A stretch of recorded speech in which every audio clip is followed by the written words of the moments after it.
for Meta in the metaverse. Let's bring in Brent Thill, the senior technology analyst at Jefferies. Brent, always good to speak with you. I saw in the notes that you actually have a view of what you think Meta's opportunity is for the metaverse, but I'm wondering if you actually heard that from the company itself, if you think that they're doing a good job elaborating what their vision, what their role is going to be in this metaverse and how they will monetize that.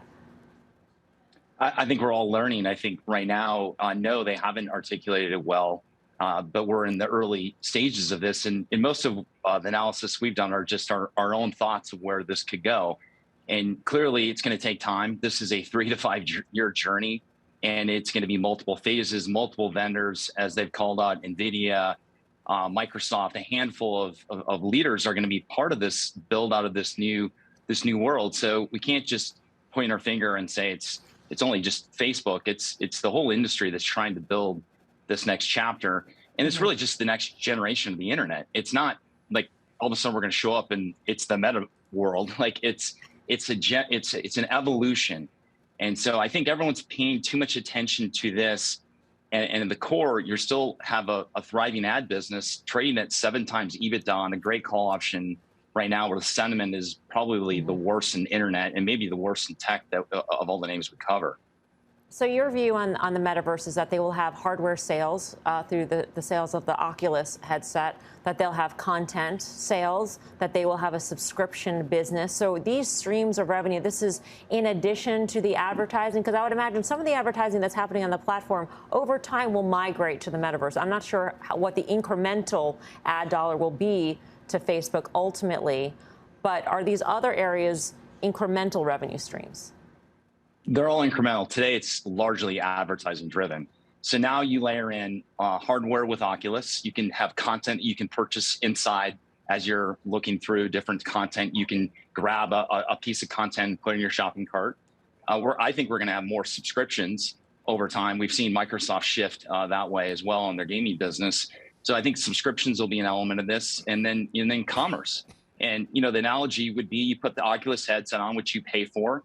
You might be getting a golf lesson with Justin Thomas, and you look at the swing and you pay to get that subscription from Justin Thomas if he does this for a group. And there's a pack of Pro V1 golf balls from Titleist sitting on the counter. You can grab that and put it in your basket and check out. I mean, you can sit here and think, and I'm not a product manager, but you can sit and dream of the opportunities and things that they can do to help those on the platform monetize this. This is going to take some time. We've got dozens of examples. But right now, it's really ad driven, and these are layered in parts of the business. And ultimately, when you think about, as one of your presenters said, about messaging, there's just a tremendous opportunity. If you're a small business and I want to buy something online, do I want to have a chat with that individual? So why isn't there a subscription for small businesses on Facebook that can help them transact and do service and sales? They bought Customer, which is a company that helps do that. Why couldn't this turn into a broader subscription play over time? So I think there's a lot of call options over time that they can explore. And if I can come up with these ideas, I guarantee you they're coming up with way better ideas than me. Don't discount yourself, Brent.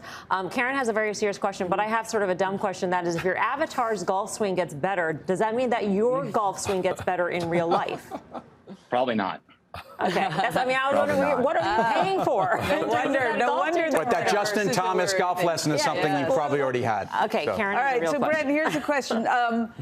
Right, nobody knows how the metaverse is going to evolve, but I look at the numbers, and just like you, I look at how cheap this thing is. But I feel like it's sort of 2 parts. There's the call it the legacy business that makes a bunch of money. What do you think is the penalty, I guess, put on the stock for this uncertain and big spend that's coming over a number of years? So I sort of look at it that way, that they're getting penalized.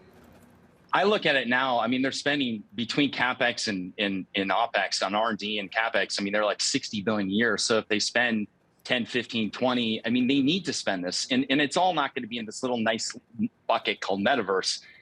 Again, I think that's a broad term. So they're just trying to build the platform up to get usage up, to get interaction up, layer in these different services. So I think there's a huge penalty right now. As I visit our institutional clients, Facebook and Uber have the single worst sentiment of any of the names we cover. And we cover a lot of tech stocks at the firm here. It's by far, no one wants to touch it right now because we're in a pit stop and no one really knows, is this hey, we're going to replace the chassis? Is it just the wheels? Are we going to get the windshield cleaned? Like, no one really knows how long the pit stop is. And I've said this having covered tech for 20 years. Microsoft went through this with Ballmer to Nadella, 30 to 300. Adobe, 30. When Steve Jobs was bashing Flash when he was alive, that the internet was done and Adobe was done was the example, and it was $30 and went to 700. So I think you want to buy these times where you have great great platforms that are in a transition, and we don't think that they've lost it. I don't know. I'm still addicted to Instagram, and I'm still getting better targeting. Advertisers we talk to are saying the same thing. The advertising targeting is still the best in the industry. I thought I saw you scrolling through the gram.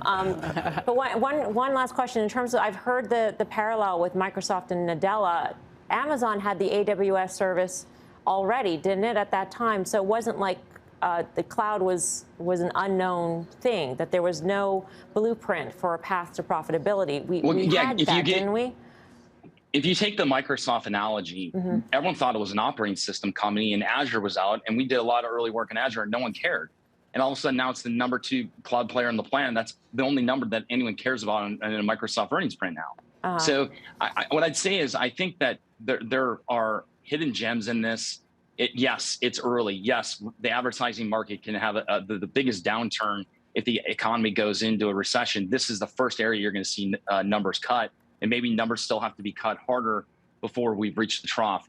But I think when we're talking about 3 to 5 years out, we still believe in what they can pull off here. Brent, great to get your thoughts. Thanks so much for joining us. Thanks.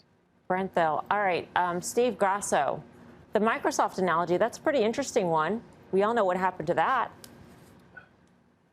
Yeah, it's interesting, but I think to Karen's point, well, Karen said she's willing to give Zuckerberg the benefit of the doubt. Investors are not willing to give him the benefit of the doubt if a quarter or a third of the spend is going to take away from the legacy business.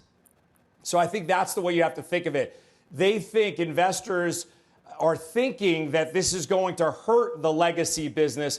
But just to give you a technical level, during the pandemic, the March 2020 low, Facebook was trading at $137. So if you want to get long, I would probably use that as your stop to the downside.